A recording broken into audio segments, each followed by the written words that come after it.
하나님 말씀은 마태복음 9장 2절입니다. 마태복음 9장 2절 봉독하시겠습니다. 침상에 누운 중풍병자를 사람들이 데리고 오거늘 예수께서 그들의 믿음을 보시고 중풍병자에게 이르시되 작은 자야 안심하라 내 죄사함을 받았느니라. 아멘. 아멘. 마태복음의 복음의 심장으로 이런 제목으로 말씀을 전하고자 합니다. 복음만이 우리에게 일책입니다.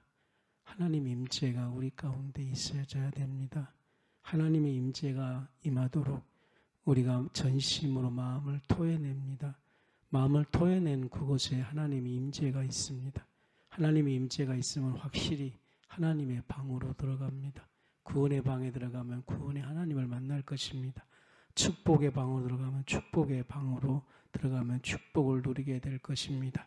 하나님의 방은 너무나 확실합니다. 물론 이 말은 성경에서는 예수님 안으로 들어오십시오 이겁니다.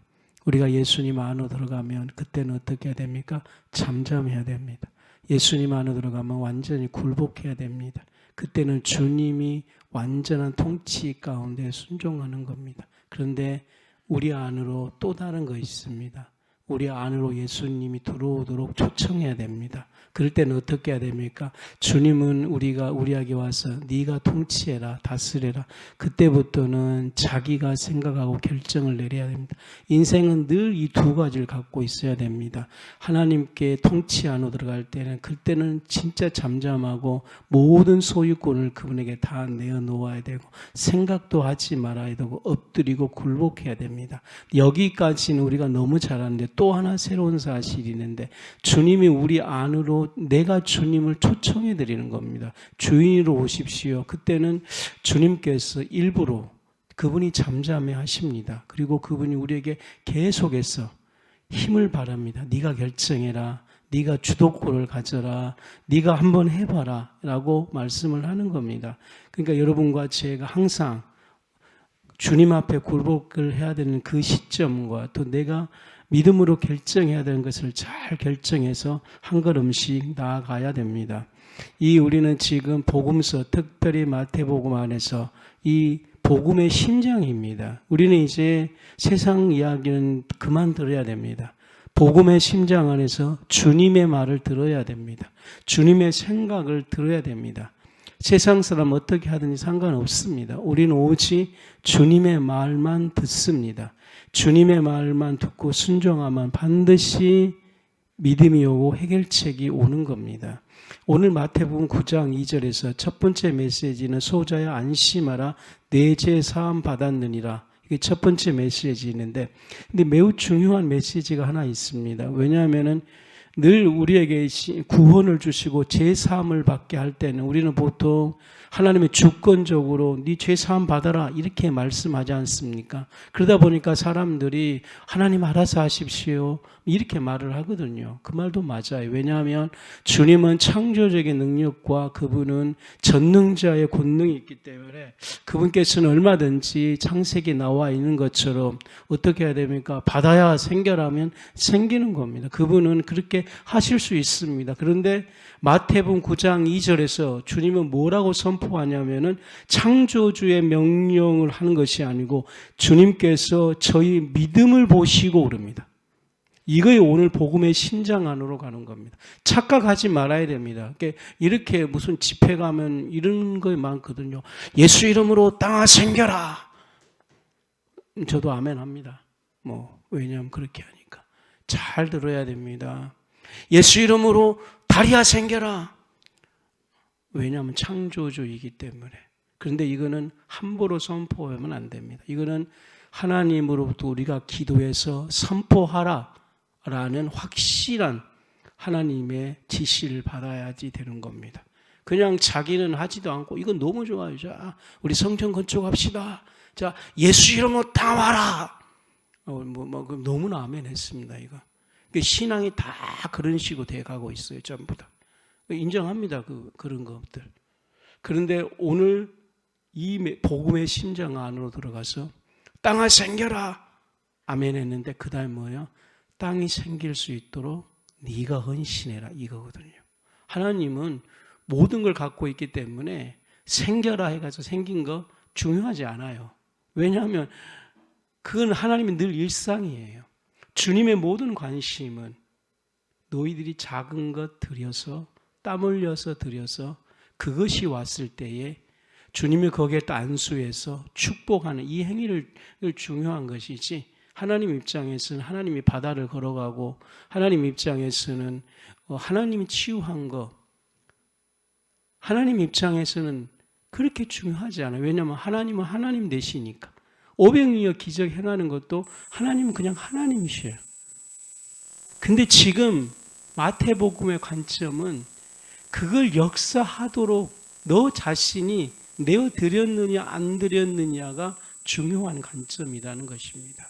실상은요, 어떤 어려운 문제가 왔을 때에 예수 이름으로 한 방으로 끝낼 수 있습니다. 그런데 제가 지금까지 본 바로는 그런 역사가 그렇게 강하게 많이 임한 건 아니었습니다. 그런데 언제 역사하냐면 그 예수 이름이 어떤 한 사람이 주일날 정말 교회 나갈 수 없는 상황임에도 불구하고 어쩌면 주일날 나가면 장사하는 사람이기 때문에 그 돈을 포기하면서 올 때에, 그래가지고 그것이 뭐 처음 왔을 때 바로 기적이 일어나냐, 그렇지 않아요. 정말 끊임없이 그걸 포기하고 왔을 때에 창조주가 명령하는 겁니다. 예수 이름으로 되라. 그때 되는 거예요. 그리고 훗날 그 교회 역사를 봤던데 그 한 사람이 그렇게 헌신하고 믿음으로 하나님께 들었을 때 비로소 그곳에 창조주의 부흥이 오기 시작했다는 겁니다. 그리고 그 교회에서 정말 땅을 살 수 없는 가운데 땅이 사지기 시작했다는 것입니다. 그리고 교회가 기적적으로 건축을 했다는 겁니다. 그때 우리는 그 예수 이름의 능력과 하나님의 전능의 능력이 그 사람의 믿음을 통해서 일어나는 걸 보게 됩니다.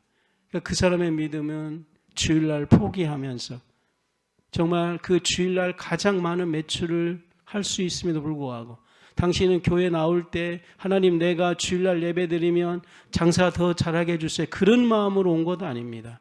그냥 순수하게 하나님께 예배드리고 싶어요. 나 돈 적게 벌어 줬습니다. 나는 예배를 너무 사모합니다. 나는 예배 때문에 인생이, 나는 사는 겁니다. 하나님이 사랑해요. 이걸로 오는 겁니다. 그때의 예수 이름이 역사한다는 겁니다. 이게 마태복음에서 말하는 복음의 심장 가운데 주님이 저희들의 믿음을 보시고 이렇게 말을 합니다.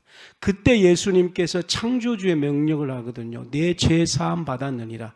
이거는 아무나 한 것 아닙니다. 오직 하나님만 하실 수 있는 겁니다. 죄 사함은 그 당시에 하나님만 하실 수 있는 주권적인 겁니다. 근데 어떻게 그분이 주권적 명령하셨습니까? 이 중풍병자들이 믿음을 가졌기 때문에 그럽니다. 이 네 사람들의 믿음이 아무런 조건 없이, 어떤 믿음이냐면은 그 중풍병자를 향한 긍휼의 마음이 있었다는 거죠. 즉 사랑의 마음으로 아무런 조건 없이 그걸 메고 왔다는 겁니다.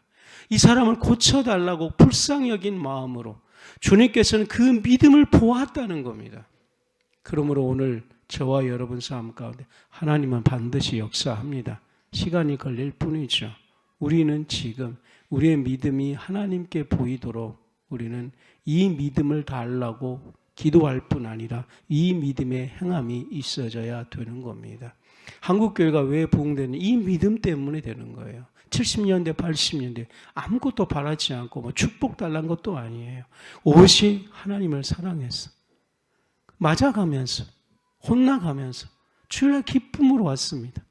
뭐 지금같이 뭐 차가 있는 것도 아니고, 어떤 사람은 뭐 1시간 걸어가는 사람도 있고, 태반이 그런 거예요. 걸어가면서 찬양하고 말씀 듣고. 근데 70년대에는 목사님들이 그 올바로 교육받은 사람들이 없었어요. 그러다 보니까 그분들이 뭐 서론에 무슨 이야기하고 애화 설교하고 뭐 없습니다. 그냥 거의 다 복음 메시지예요. 회개하라, 예수 믿으세요, 하나님 사랑하십시다. 그 위에는 메시지가 없는 겁니다. 근데 그때 그 메시지들이 청중을 회개시키고 죄사함시키고 믿음으로 가게 했다는 겁니다. 오늘 이 메시지를 들어야 되는 겁니다. 복음의 심장으로 들어가십시오. 그게 뭐냐면은 저희 믿음을 보시고 하나님 뭐든지 할 수 있습니다. 그리스도는. 근데 어떨 때 하나님의 창조의 믿음이 역사합니까? 믿음을 가졌을 때에. 예배를 위해 목숨 걸 때에. 하나님이 너무 좋을 때에. 긍휼의 마음을 가졌을 때에. 단순하게 복음 메시지 하나 듣고 싶어서. 복음 메시지 하나 듣고 싶어서.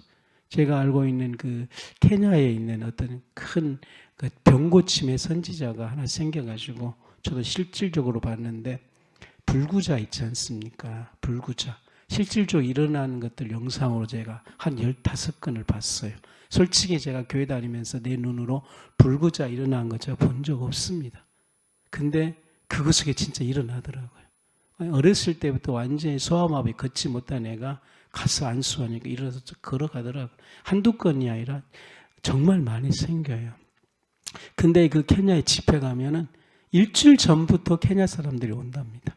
그래서 그때 막 일주일 동안 기도하고 사모하고 있는 거예요.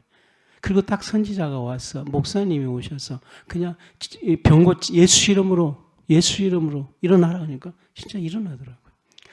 그것을 보고 일주일 전에 하나님 만나고 싶어서 모든 걸 포기하고 가는 그 신앙이 그게 믿음이거든요. 그 믿음을 보았을 때 주님은 뭐라고 먼저 안심하라부터 명령을 줍니다. 두 가지 창조주의 명령이 오거든요. 안심하라. 이거는 네 삶을 지배할 수 있는 권세를 주시는 겁니다. 이거 받아야 돼요. 안심하라. 이거 반드시 받아야 됩니다. 그래, 이 안심하라 이것이 예수님으로 볼 때 이거 아멘 하거든요. 그러니까 일반 상담가하고는 틀려요. 상담가가 안심하라 이거는 인간의 말이에요. 근데 주님이 말할 때 안심하라 이것이 우리 안에 딱 오기 시작하면 이 사람이 이제 환경을 탈 수 있는 뭐라고 하냐면 태풍이 오면 그 바다에서 막 크게 치잖아요. 그러면 그 없어진 것이 아니라 배 한 채로 유유하게 빠져갈 수 있는 거예요. 이게 안심이에요. 그러니까 어떤 사람이 직장에서 막 상사가 갑질할 때 그 상사가 없어지는 것이 아니고 안심하다 받으면 상사의 그 갑질을 믿음으로 잘 할 수 있는 은혜가 실질적으로 오는 겁니다. 이거 진짜 안심하라 이 은총 반드시 받아야 됩니다. 어차피 한국 사회에 갑질한 사람 없어지지 않습니다. 우리 주위를 막 뱀처럼 우리를 갖다가 독사처럼 막 우리를 혀로 막 이간시킨 사람들 많습니다. 피할 수 없습니다. 왜냐하면 이 사회가 그러니까 한국 사회가 만만치 않거든요. 그런데 우리 요 앞에 그 가수도 18년 동안에 그 소속사 일했는데 돈 한 푼도 안 받았다 그러지 않습니까? 내용 증명 보냈어요. 그러니까 그 대표가 뭐라고 하냐니까 내가 살아있는 동안 얘를 죽이는데 내 모든 에너지를 쏟겠다. 이렇게 말한 것이 또 녹취록에 유출됐습니다. 아주 유명한 거예요. 이선희 씨도 그 소속사에 있고요. 많아요. 그 소속사 밑에 있는 한국 사회가 이렇게 했다는 거예요. 이렇게 정말 그래요. 그래서 직장 다니는 여러분 오늘 위로합니다. 사업하신 집사님 정말 이게 농담 아니라 지금 그렇습니다.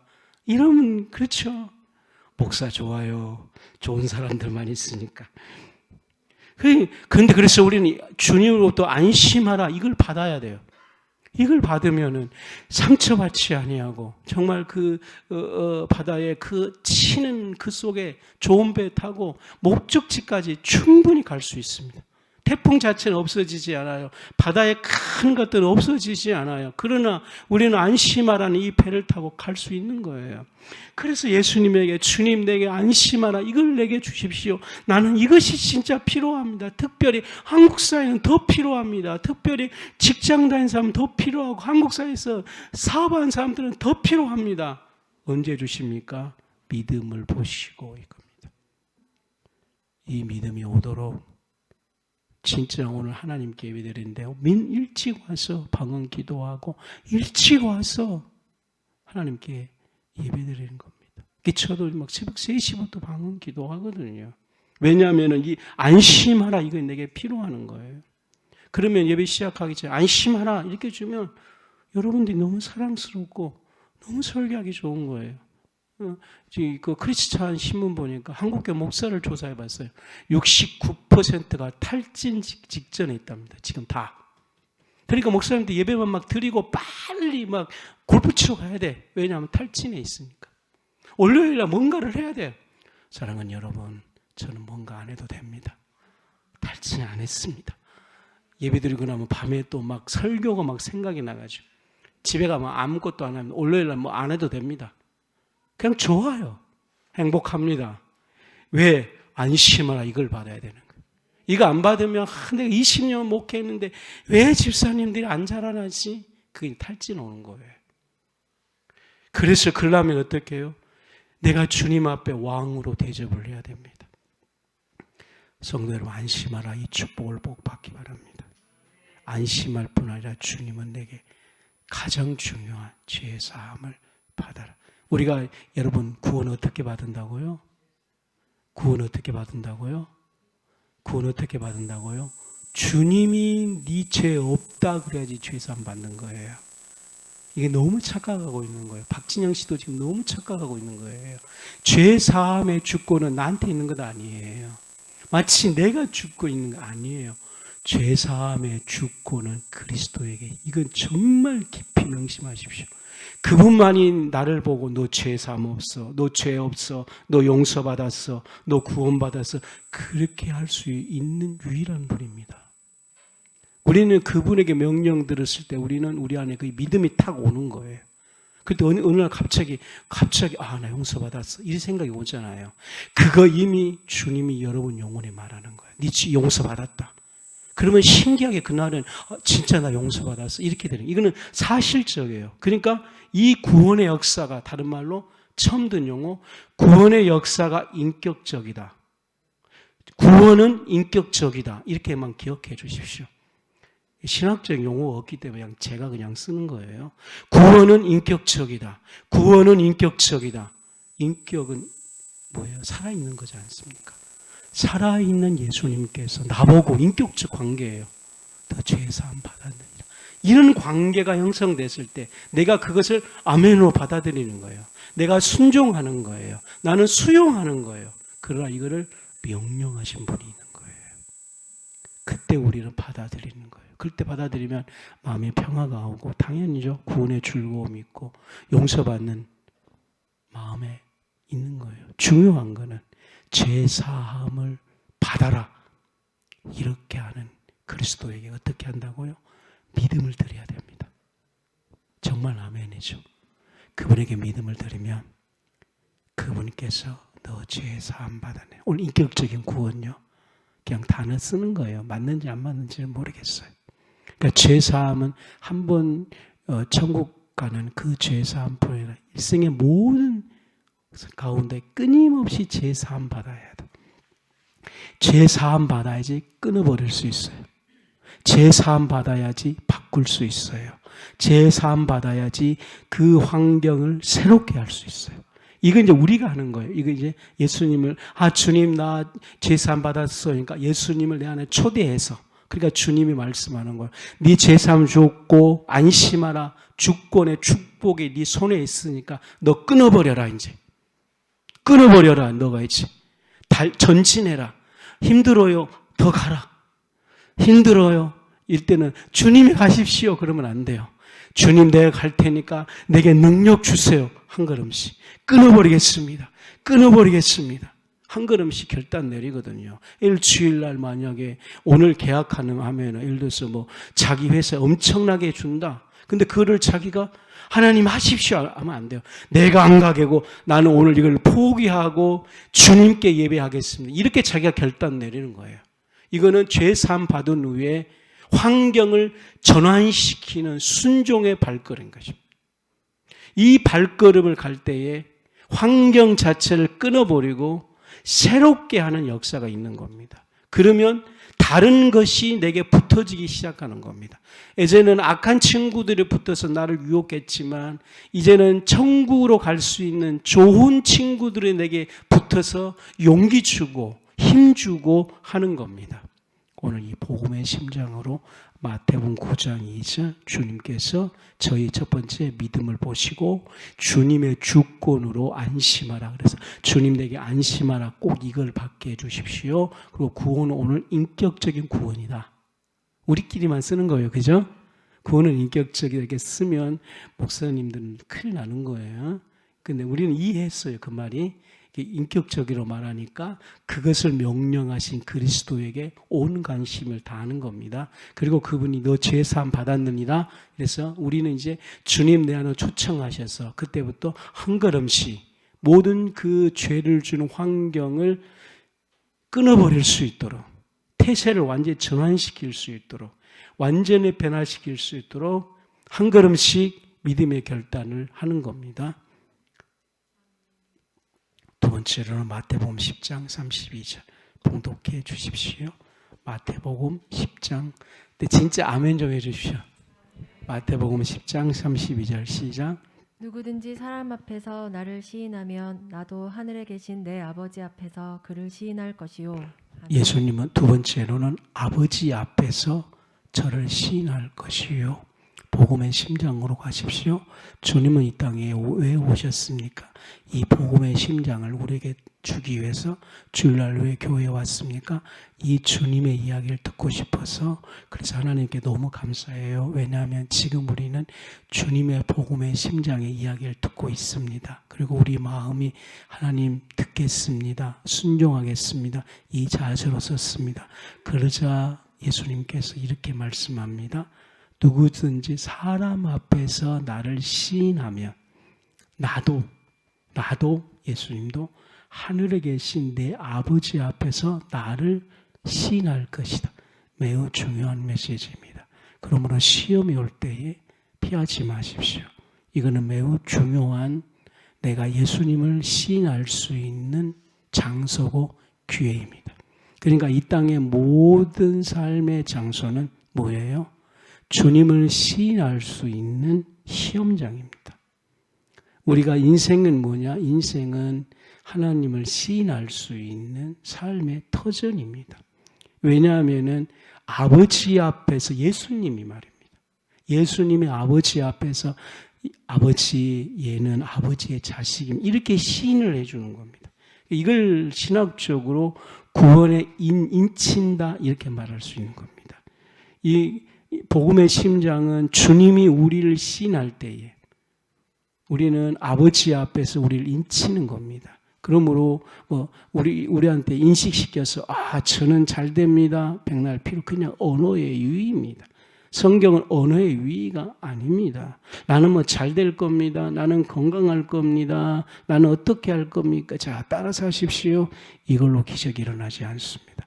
예수님께서 아버지 앞에 천국 가기 전에 아버지 앞에서 나를 시인할 때에 그것이 인치시기 시작합니다. 아버지, 저는 아버지 것이므로 아버지께서 저에게 축복하셔야 됩니다. 이렇게 시인을 하는 겁니다. 그러면 모든 환경이 따라오게 되어 있는 겁니다. 모든 것이 잘 되게 되어 있는 겁니다.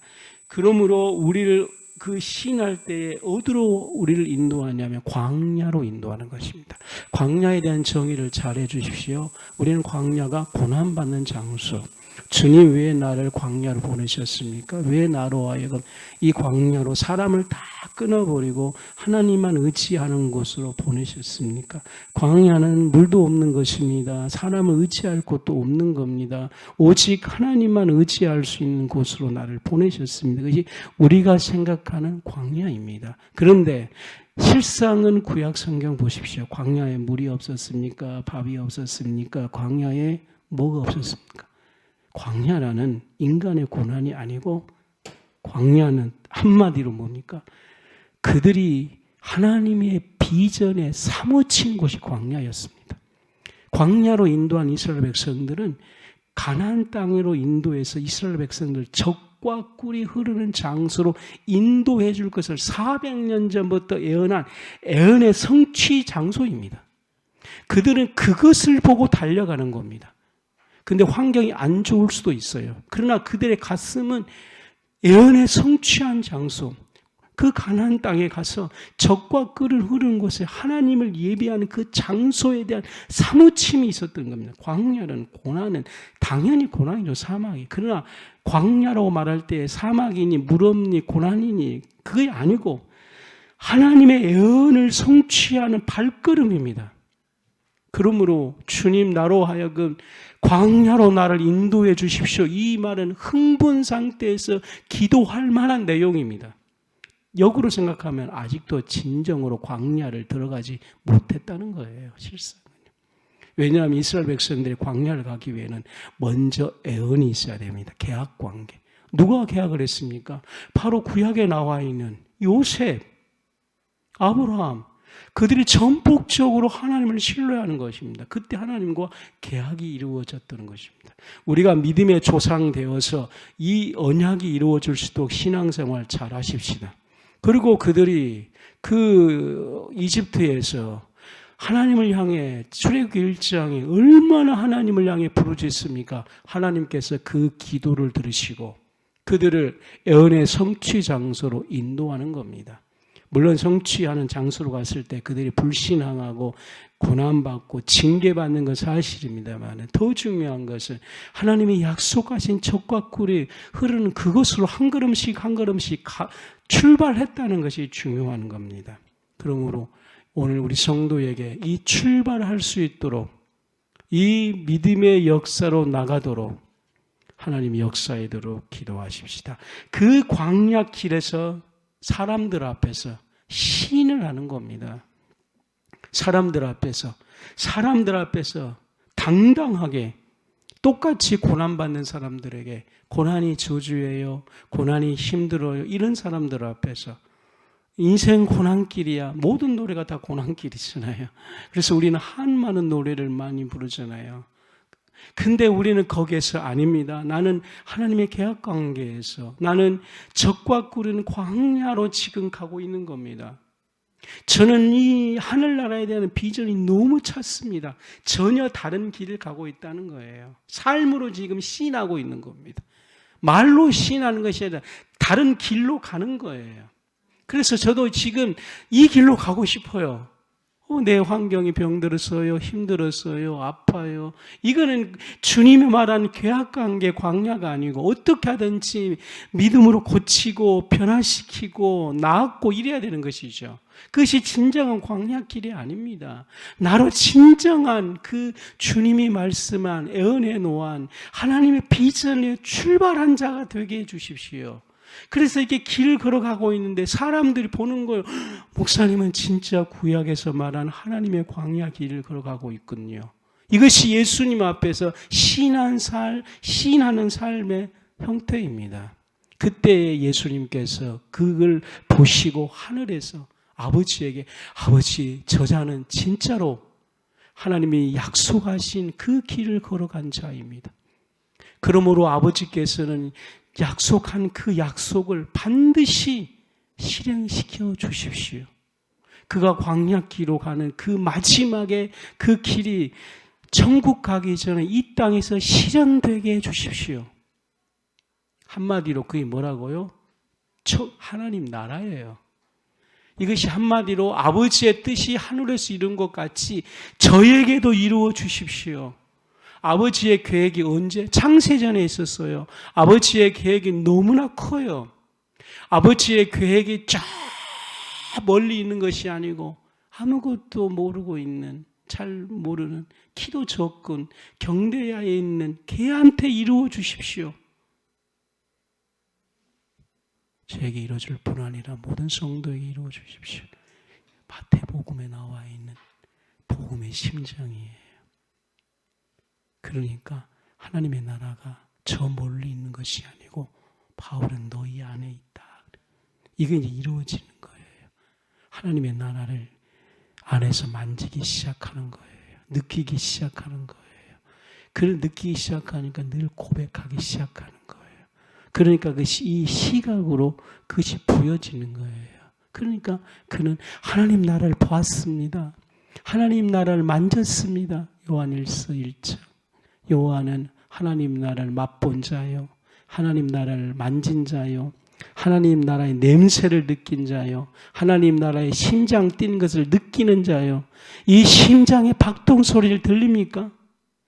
늘 상처난 것만 말하는 것이 아니고 자기 안에 아버지께서 시인해서 성취된 하나님의 비전을 이야기하는 거예요. 제가 전도했던 박한수 목사님 유튜브에서 1인자 설교 한번 설교하면 무조건 7만 회 새벽 기도 하면 조회수 일단 놀라운 거예요. 매주 출석 3,000명. 이번 주에 앞주에 이제 목사님 제1회 이제 자기가 이제 목회 성공했으니까 후배자에게 이렇게 이제 전수해 준다고 그래서 몇백 명 모집을 하고 아주 밥도 주고 잘했습니다. 그래서 뭘 설교했나 이렇게 보니까 내용이 이래요. 모아놓고 목사님들 설교에 목숨 거십시오. 제가 그걸 듣는 순간 제가 전도한 친구 목사님 그게 아니에요. 마태복음 10장 32절이 되도록 그 부목사들에게 메시지 전해주세요. 설교에 목숨 걸으라고? 아니야. 내가 차라리 하나님께 목숨 걸으라 그러면 더 좋아할 뻔했어. 지금은 설교 듣고 막 언어를 듣고 막 감동하는 세대가 아니에요. 이미 보는 시대입니까? 그래서 가수들도 요즘은 노래로 안 되잖아요. 막 춤추고 보여줘야 되는 거예요. 근데 이 언어로 어떻게 하냐면 목사님과 목사님들이 마음을 하나님께 드리고 하나님 사랑해요 막 이렇게 하고 하나님 너무 좋아요 이렇게 하고 그리고 자기 수준의 설교하면 그 언어의 성령의 기름 부음이 갈 때에 언어 자체가 능력 있는 것이 아니고 언어에 하나님의 기름 부음이 있으면은 이렇게 막 이야기하면 돼요. 집사님들 죄를 끌어보십시오. 그러면 마음에 감동이 오는 거예요. 왜냐하면 그 언어에 기름 부음이 있으니까. 예배에 목숨을 거십시오. 그러면 은혜가 되는 거예요. 제 말이 맞지 않아요? 저는 이제 여기에 목숨 걸 거예요. 이 마태복음 3장 10장 32절로 여기에 되면은 하나님께서 나를 시인을 해주면은 내 언어에 하나님의 기름 부음이 오는 거예요. 그때 내가 하나님 축복해 주십시오 말하면 그 축복이 그대로 임하는 거예요. 마태복음 10장 32절 결론. 세상에 고난당할 때 즉시로 회개해서 고난을 고치시기 바랍니다. 믿음으로 고치시기 바랍니다. 그래서 성경에서 말하는 광야는 아닙니다. 오늘 우리는 성경에서 말하는 광야의 삶을 사십시오. 이거는 놀라운 축복의 관계입니다. 광야는 아브라함이 하나님과 언약을 맺었습니다. 그리고 그들이 진심으로 회개할 때 하나님이 출발, 광야는 뭐라고요? 하나님이 출발 이렇게 해야 돼 말할 때 하는 거예요. 광야는 뭐라고요? 하나님이 가라 출발의 명령이 있어야 돼. 그게 출애굽이에요. 아무나 간 거 아니에요. 아무나 광야 아니에요. 하나님이 가라 할 때 광야를 가는 거예요. 그 광야에 가서 그들은 세상의 고난을 느끼는 것이 아니고 하나님 주신 적과 꿀을 향해 달리는 그 한 걸음씩 가는 겁니다. 이것이 다른 사람과 틀리는 삶이 되는 거예요. 이것이 하나님 앞에 사람들 앞에 예수님을 시인하는 거예요. 완전히 틀리니까. 실질적으로 틀립니다. 완전히 틀립니다. 말 안 해도 돼요. 이 사람의 길은 전혀 틀립니다. 시인하게 되면 하나님께서 아버지 앞에서 우리 인생은 바로 예수님이 아버지 앞에서 우리를 시인하는 겁니다. 세 번째로는 마태복음 11장 12절 읽어주시기 바랍니다. 마태복음 11장 12절 세례 요한의 때부터 지금까지 천국은 침노를 당하나니 침노하는 자는 빼앗느니라. 이거는 놀라운 복음의 혁명입니다. 이 어떤 미국 사람이 복음주의 목사님께서 책을 써서 많은 그 수만 권을 팔렸는데 그 내용 속에 예수님이 이 땅에 오셔서 싹 바꾼 것. 종교는 지금까지 관습을 그대로 내려가거든요. 종교는 진짜 안 좋은 거예요. 왜 그러냐면은 악습을 실제 그대로 바꾸지 못해요. 근데 천국은 침노하는 자의 것이다. 이때의 그 목사님은 충격으로 들렸다는 거예요. 왜냐하면은 악습이 아니고 관습이 아니고 완전히 새롭게 변화시키는 건데 한 개인이, 한 인격이, 한 노예가, 아무것도 아닌 자가 감히 하나님을 나라에 대해서 침노에 들어갈 수 있는 그런 은총을 주신 것에 대해서 자기는 그래서 기독교를 선택했다는 겁니다. 왜냐? 인도에 있는 사람들이 그 삶이 계속 관습이에요. 죽을 때보다 노예예요. 일생 그렇게 살아야 돼요. 근데 성경을 보니까 자기는 정말 밑에 있는 계층인데 천국을 자기가 가서 가져올 수 있도록 자기를 부르셨다는 겁니다. 그러면 나 예수 믿겠다는 거예요. 나 그러면 예수 믿겠다는 거예요. 그래서 신앙의 핵심은 나 예수 믿겠다는 거예요. 나 예수 믿으면 나 하나님 나라에 들어갈 수 있고 내가 하나님의 것을 감히 성경은 침노할 수 있다는 거예요. 침노할 수 있다. 침노할 수 있다는 거는 정말 나쁘게 쓰려면 나쁘게 쓸 수 있으면 좋게 쓰면 너가 당당하게 이거는 합법적인 게임이에요. 세상의 침노는 불법적이에요. 소련이 지금 러시아를 침노한 건 불법적이에요. 그런데 천국은 빼앗는 것은 합법적으로 너에게 가서 가져올 수 있도록 우리에게 허락하시는 겁니다. 네가 합법적으로 그러니까 주님은 그게 합법적이거든요. 진리는 합법적이에요. 그러니까 진리가 너희를 자유롭게 해라. 합법적으로 너는 자유롭게 되리라 이 말이거든요. 합법적으로 우리는 천국에 있는 모든 것들을 우리가 가져올 수 있도록 너를 초청하는 겁니다. 이 사람이 여기에 완전히 올인했던 거예요. 진짜로 예수님 멋있었습니다. 성경 너무나 멋있었습니다. 어쩌면 우리나라 시대가 그랬던 것 같아요. 예전에는 진짜 의지할 것도 없고 삶도 변화되지 않고 아무것도 안 되니까. 근데 성경을 보고 보니까 침노할 수 있다는 이 말이에요. 너무나 많은 사람들이 매력을 느꼈거든요. 성경에서. 아, 내가 드디어 살 수 있구나.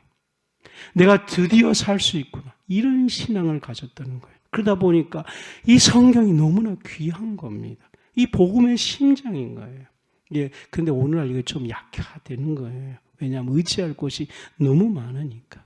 우리는 주님의 메시지 세 번째. 천국은 침노를 당하나니. 천국은 침노를 당하나니. 예수님 너무나 멋있습니다. 오직 역성혁명과 같아요. 조선 왕조를 쓴 사람이 뭐라고 썼냐면 조선은 새로운 나라를 꿈꾸는 것이다. 이렇게 말을 했어요. 나는 그 말에 너무나 매력을 느꼈던 거예요. 성경은 새로운 꿈을 꾸는 것이다. 이렇게 제가 들려지기 시작했던 거예요. 천국은 내가 새로운 꿈을 꿀 수 있는 것이에요. 그것을 뺏어서 와야 돼요. 재미없는 이 세상. 인생은 재미없네. 뭐 이렇게 되잖아요. 그러니까 자꾸 애들의 중독은 아무것도 아니거든요. 어른들 중독은 만만치 않습니다. 재미가 없으니까. 재미가 없으니까. 재미가 없으니까. 그러니까 예전에 제가 뇌인지 의학을 뇌인지에 대해서 제가 공부를 하고 있거든요. 그러니까 뇌가 자꾸 얘한테 자극적인 것을 재미 붙이도록. 그러니까 우리 또 뇌를 찍어보면은 자극적인 것에만 기쁨을 느끼도록 바꿔놔요. 계속해서. 그러니까 사업하신 돈 많이 벌어도 더 뺏어오려고. 그것만 재미있으니까.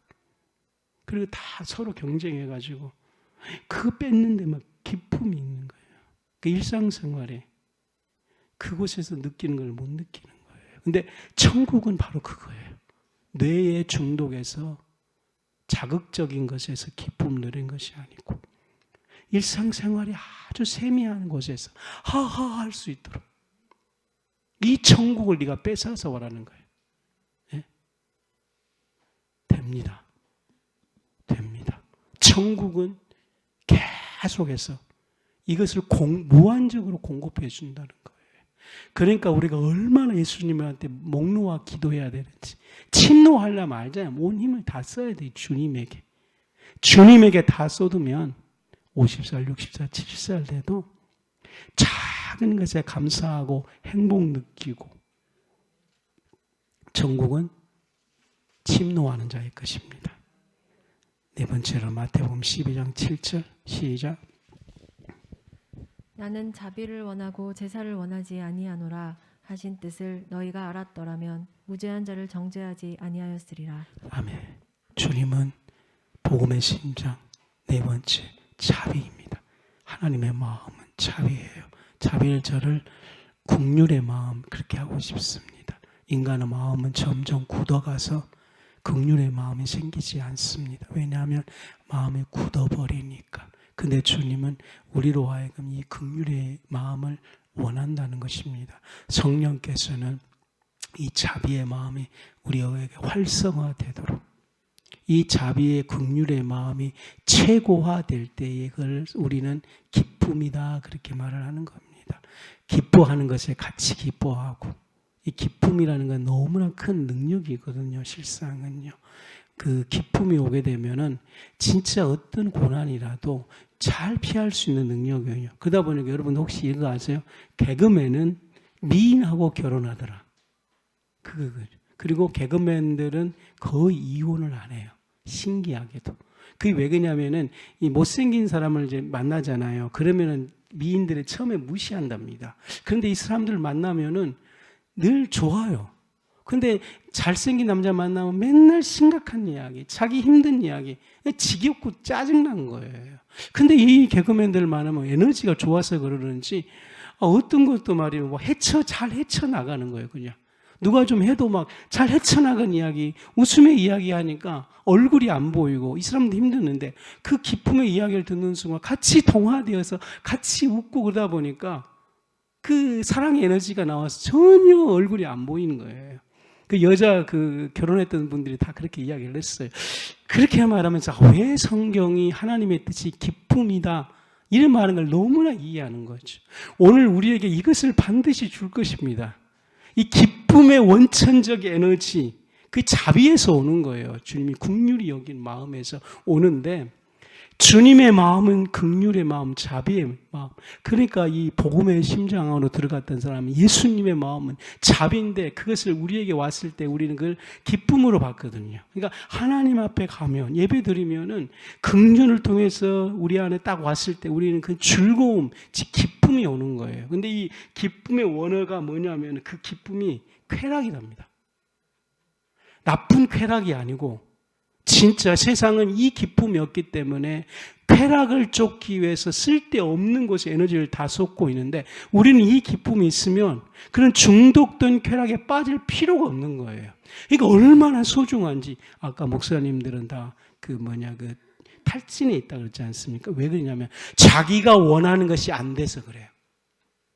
친구 목사님은 똑같이 신학교 나왔는데 친구 방문하니까 500명 되고 또 그 500명 된 사람이 목사님 와가지고 이거 차 우리 집사님이 사줬어 그러면서 딱 보여주고 이러면 좀 기분이 그런 거예요. 그때 탈진한다 실질적으로. 근데 저는 탈진 안 합니다. 왜냐? 하나님의 자비에 오는 기쁨이 존재하기 때문에 차 보여주면 내가 한번 앉아볼까? 그래서 앉아보고 축복해주고 이거 너무 좋거든요. 내가 왜 그걸 못 탈진합니까? 아멘입니까? 왜냐하면 주님의 자비에 거기에 올인하기 때문에. 왜냐? 내가 살기 위해서. 그 자비에게서 오는 그 기쁨이 있어야지만이 그런 모든 환경 속에서 유연하게 받아들일 수 있고 내 내면 깊은 곳에서 나는 못하지 이렇게 뻗어나가기 시작하면 완전히 탈진하는 거예요. 그러면 삶에 기쁨이 없는 거예요. 그러면 나는 돈 없지만은 골프 치러 가고 그래야 돼. 그린에서 한번 쳐고 와야지 다음 주 설교가 되는 거지. 예? 푸른 하늘에 가서 치고 와야지 되는 거죠. 하나님의 기쁨이 오면 안 쳐도 성령 충만하고 좋습니다. 저는 이 마태복음 12장 7절이 내게 원하는 겁니다. 다섯 번째로는 빨리 마태복음 13장 43절 시작. 그때 의인들은 자기 아버지 나라에서 해와 같이 빛나리라. 귀 있는 자는 들으라. 다섯 번째, 아버지의 나라에서 해와 같이 빛나리라. 그리고 예수님이 말씀하셨습니다. 귀 있는 자는 들으라. 그 말씀을 소중히 여긴 자들 말하는 것이죠. 이 마태복음 13장 1절부터 23절에는 말씀을 듣고 깨달은 자. 이 먼저 중요한 거예요. 말씀을 듣고 깨달은 자, 길가 되던 씨앗은 새들이 와서 먹어버렸대. 그러니까 말씀도 중요하지만 그 말씀을 받는 마음도 또 중요한 거예요. 돌밭에 떨어진 씨앗들은 이걸 흔들려 버리는 거죠. 그리고 세 번째 밭은 가시떨기에 떨어진 씨앗, 그럼 되지도 않죠. 마지막에는 좋은 밭에 떨어진 씨앗인 거예요.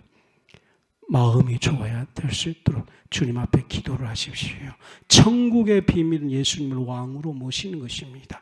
그때의 의인들이, 이 말씀을 깨달은 의인들이 아버지의 나라에서 해같이 빛나리라. 이 말씀에 너무나 아멘합니다.